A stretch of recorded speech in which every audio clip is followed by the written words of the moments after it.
करते हैं हमारे डीमन कल्ट लीडर के तीसरे एपिसोड में। यहाँ दिखाया जाता है ड्यूगन जब सोने जा रहा होता है, बिस्तर पर हाथ मारकर देखता है तो उसे कुछ महसूस होता है। और ये और कोई नहीं, वही लड़की होती है जिसे पांगचुंग ने बांध कर रखा होता है। और तभी ड्यूगन पांगचुंग को आवाज देता है, पांगचुंग तुम कहाँ हो? पांगचुंग आता है और कहता है हाँ महाराज। और गन उससे कहता है, पांगचंग तुम किसी भी लड़की के साथ इतना बुरा बर्ताव कैसे कर सकते हो? देखो तुमने इसकी क्या हालत कर दी है। महाराज मुझे लगता है कि आपको ये लड़की पसंद थी। हाँ तुम ठीक कह रहे हो, मुझे ये लड़की पसंद थी, लेकिन जब तक इसने मेरी बेइज्जती नहीं की थी। डुयुगन उस लड़की से पूछता है, मेरा नाम डुयुगन है, तुम्हारा नाम क्या है? और वो लड़की कहती है, मेरा नाम रिन है। और डुयुगन रिन से कहता है, मुझे सोना है तो कृपया करके तुम यहाँ से चली जाओ। अच्छा ठीक है, मैं यहाँ से चली जाती हूँ, लेकिन वो लड़की कहती है, क्या मैं सच में चले जाऊँ? क्या तुम मेरे साथ कुछ करना नहीं चाहते? क्या तुम ना मर दो? जिसे सुनकर डुयुगन बहुत गुस्सा हो जाता है और कहता है, तुम ऐसे नहीं मानोगी। जिसे देखकर वो लड़की डुयुगन को आते हुए देखती है और कहती है, मुझे लगता है ये मेरे जाल में फंस गया। जब ये मेरे करीब आएगा मैं इसे मार डालूंगी।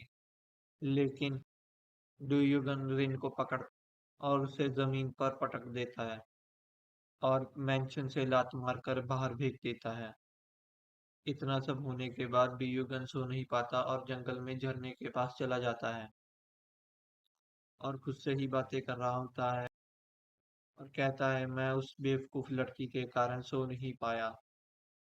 इस वर्ल्ड में, कहता है, इस पागल भरे दुनिया में सिर्फ और सिर्फ पागल और ताकतवर लोग ही भरे पड़े हैं। सबसे पहले तो मेरे साथ जो घूम रहा है पागचन बहुत ताकतवर लेकिन अकल से पैदल है।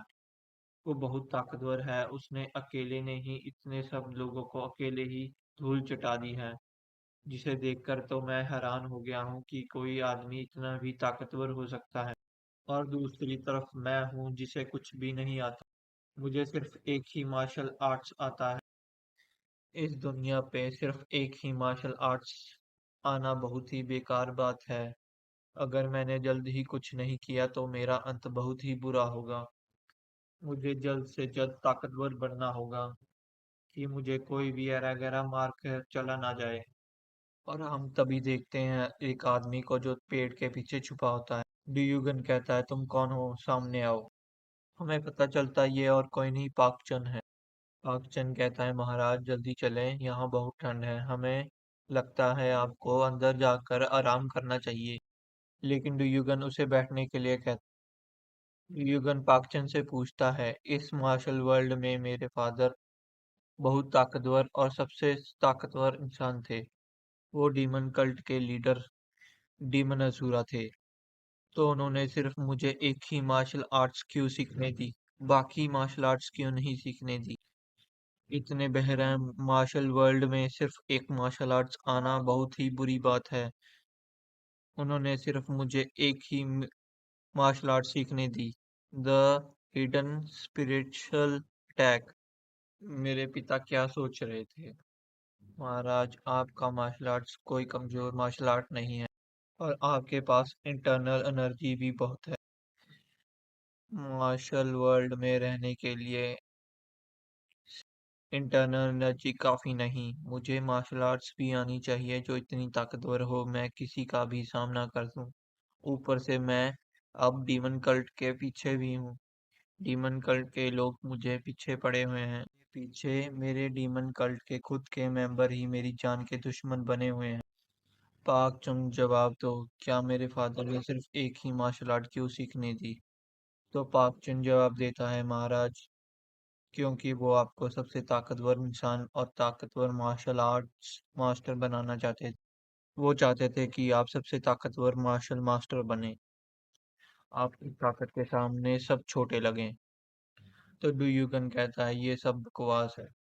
क्या तुम्हें लगता है अभी मैं इतना ताकतवर हूँ क्या डीमन कल्ट या अपनी दुनिया पर कब्जा कर सकूं? अब तो मेरी जान के पीछे मेरे डीमन कल्ट के लोग भी हैं।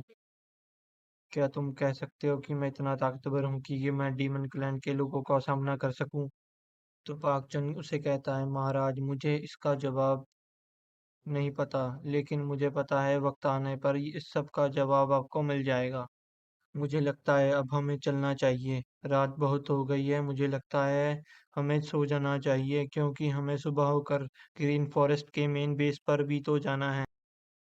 पाकचुन कहता है, डुयुगन डुयुगन पाकचुन से कहता है कि मैं भला सुबह उठकर फॉरेस्ट मेन बेस पर क्यों जाऊंगा। तो पाकचिन जवाब देता है, महाराज दुनिया पर कब्जा करने के लिए।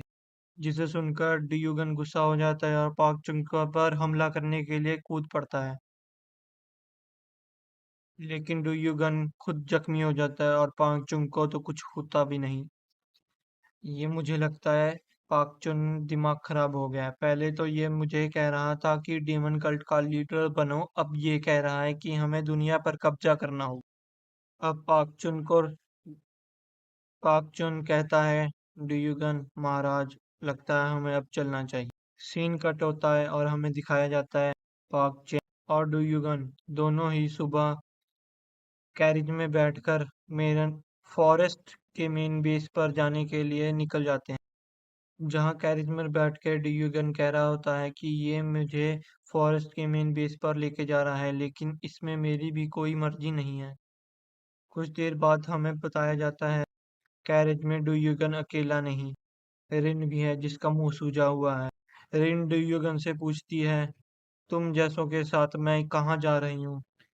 जिसे सुनकर पाकचन कहता है, डुयुगन कहता है, मुझे लगता है ये पाकचुन से कह रही है, और पाकचुन कहता है ये डुयुगन से कह रही है। रिन पाकचन और डुयुगन से गुस्से में पूछती है, क्या तुम बताओगे हम कहाँ जा रहे हैं। रिन डुयुगन से कहती है, पहले तुमने मेरे पैसे छीन लिए, अब मेरी इज्जत लूटना चाहते हो। रिन की बातों को सुनकर डुयुगन बहुत गुस्सा हो जाता है और पाक चुन को कहता है, मुझे लगता है तुम्हें इसे बाहर निकालना होगा, कैरेज से बाहर फेंको इसे। ये सब सुनकर रिन गुस्सा हो जाती है और डुयुगन से लड़ने लग जाती है। और वो कह रही होती है, क्या लगता है तुम्हें, क्या तुम मुझे कैरेज में बाहर गिरने की धमकी से मुझे डरा दोगे और मैं तुमसे शादी करने के लिए तैयार हो। ये सब सुनकर पाक चुन कैरिज रोकता है और कैरिज का दरवाजा खोल वो रिन की मुंडी पकड़ता है और घुमा देता है। और पाक चिन कहता है, मास्टर मुझे लगता है अब ये कुछ देर के लिए शांत रहे।